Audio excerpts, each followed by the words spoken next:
In his budget speech, Finance Minister Arun Jaitley promised a minimum support price of 50% over the cost of production of crops. For example, if the cost of producing a quintal of wheat is ₹1,000, then the government will procure it for 1,500. MSP is the price at which the government buys certain crops from farmers. These mostly include wheat and paddy. MSP affects what crops farmers decide to plant and in what quantity.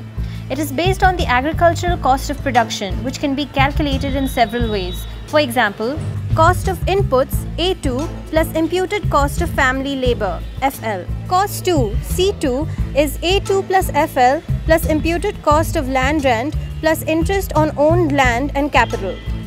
The landmark MS Swaminathan report in 2006 recommended an MSP of 50% over C2. Going back to Jaitley's budget, the biggest criticism is that the MSP hike is very vague. He has not clarified whether the cost of production will be calculated as C2 or A2 plus FL. A2 plus FL is significantly lower than C2. So if Jaitley's calculation is based on A2 plus FL, it won't really help farmers. Plus, the current MSP is already more than 50% of A2, which hasn't benefited the farmers. But if based on C2, then the budget allocation is not sufficient to cover the hike in MSP.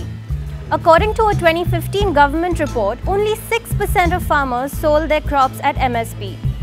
Once the government clarifies its proposal, it will also have to ensure that the remaining 94% of farmers also receive MSP for their produce. The second problem with Jaitley's MSP promise is that it is indeterminate. He has said that Niti Aayog will work with states to create an institutional mechanism to deliver MSP. Since no deadlines or framework has been set, this policy could take years to design and implement. Low MSP was already a problem under the UPA regime, but it's become worse under the Modi government, leading to low incomes, debt and distress. The government had promised to double farmers' income by 2022, but it has remained stagnant. The 2018 economic survey has warned that farmers' incomes might decrease by 20% because of climate change.